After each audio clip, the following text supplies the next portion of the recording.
everyone, my name is Laura and I'm with Forever Home Cat Rescue. As you know, we are doing a fundraiser to look for a new home. This is our existing home where we've been for the last 7 years since our beginnings. As you can see, this is where we house a number of cats before we have room for them in our adoption center and when they need treatment for any injuries or abuse that they've suffered before we got them.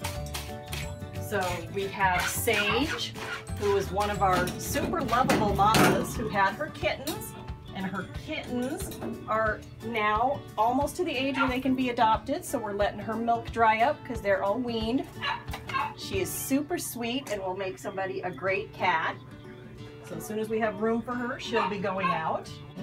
This is Bob Marley. It's okay, Bubba.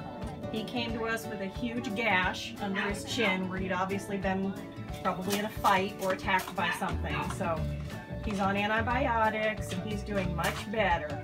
So this is the kind of thing that we do, even if they're angry with us about it. All right, so I hope you will help us find a new home so we can continue the work that we do. Thank you.